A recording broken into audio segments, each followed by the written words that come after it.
Hello everyone, welcome back to another blog.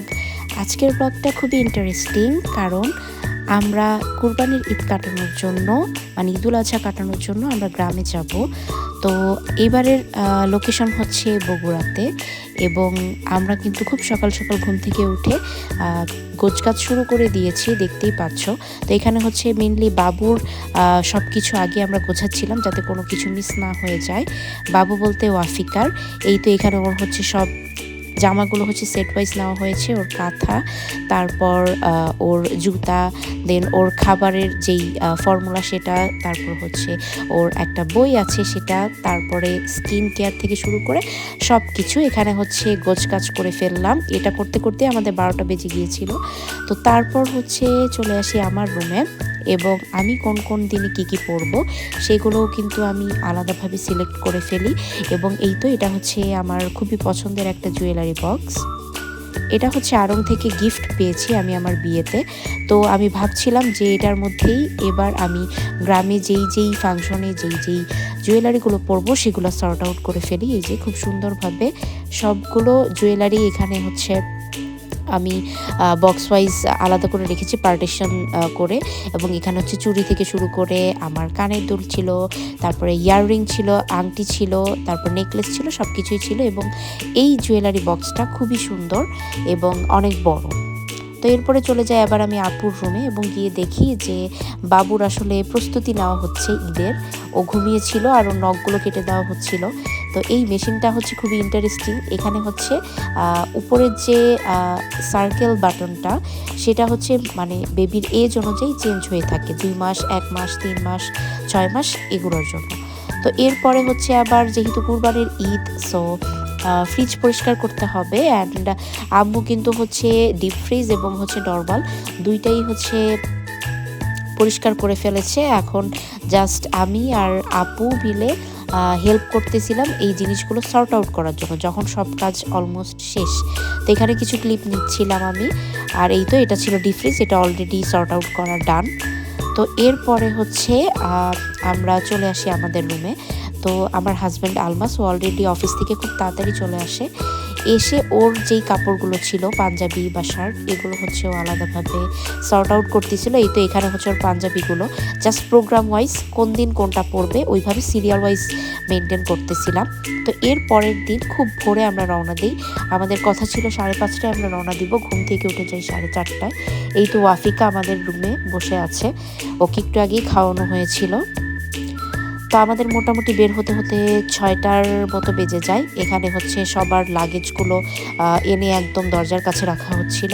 তো তারপরে দেখলাম যে মানে কিভাবে যেন আমাদের দুইজনেরই আউটফিট ম্যাচ হয়ে গেছে। এটা আসলে আনইনটেনশনাল ছিল। তো আমরা একটু রং ঢং করে তারপরে হচ্ছে একদম লাইট, ফ্যান, জানালা সব কিছুই চেক করে বের হয়ে গেলাম। আর আসলে আমাদের জার্নিটা খুব বেশি লংও না, আর যেহেতু আমরা আসলে হায়াসে যাচ্ছি তো এই জন্য আমাদের আসলে তাড়াহুড়া ছিল না যে বাস ধরতে হবে, তাই একটু আস্তে ধীরেই আমরা রওনা হচ্ছিলাম। এখানে একে একে আমরা সবাই বের হব। এই তো আম্মু অলরেডি ওয়াফিকাকে নিয়ে বের হয়ে গেছে, এরপরে নেক্সট আমি বের হচ্ছি। আর লিফট হচ্ছে মানে অফ ছিল যেহেতু অনেক ভোরবেলা। তো এর জন্য আমাদের যে লাগেজগুলো আর ব্যাগগুলো সেগুলো কিন্তু সিঁড়ি দিয়েই নামানো লাগতেছিল। আলমাস অলরেডি হচ্ছে এই প্রায় 20-25 কেজির একটা লাগেজ নিয়ে নামতেছিল, মনে হয় আরও বেশি হবে এটার ওয়েট, কারণ এই লাগেজটাতে আসলে ওর এবং আমার দুইজনেরই জামা ছিল।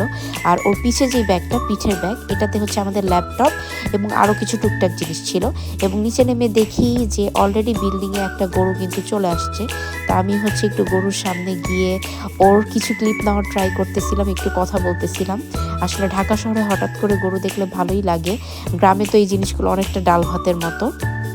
তো এরপরে কিছু দূর সামনে গিয়েই আমাদের গাড়ির মধ্যে সব ব্যাগগুলো আস্তে আস্তে তোলা হচ্ছিল। আসলে আমাদের অনেকগুলো জিনিস থাকার কারণে গাড়ি বড় হওয়ার পরও দেখা যাচ্ছিল যে একটু সমস্যা হচ্ছিল, কারণ বাবুরই অনেক জিনিস ছিল। তো যাই হোক, আলহামদুলিল্লাহ আমরা কিন্তু আমাদের জার্নি শুরু করে দিয়েছি।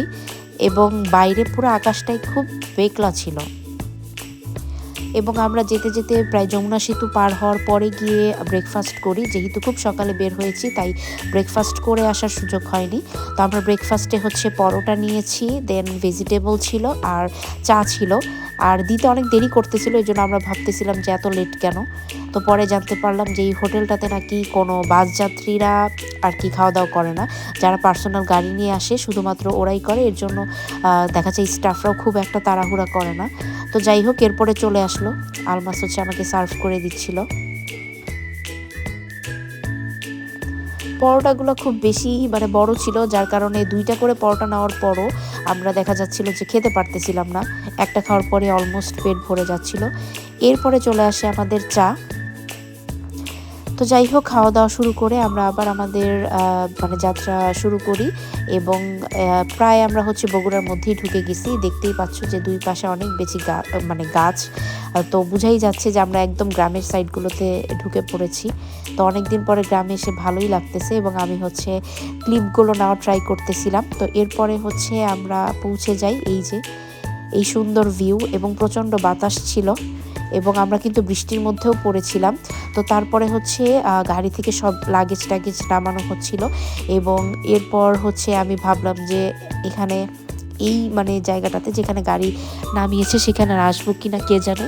তো আমি হচ্ছে একটু হেঁটে হেঁটে আশেপাশের ক্লিপগুলো একটু ডিটেইলে নিচ্ছিলাম এবং প্রচণ্ড বাতাস ছিল। আসলে বৃষ্টি হওয়ার কারণে আবহাওয়াটা এত ঠান্ডা ছিল, নর্মালি গত 4-5 দিন ধরে যেই মানে গরমটা ছিল সেটা ছিল না বললেই চলে, গায়েব হয়ে গেছে এবং এর জন্যই আসলে এত বেশি ভালো লাগতেছিল।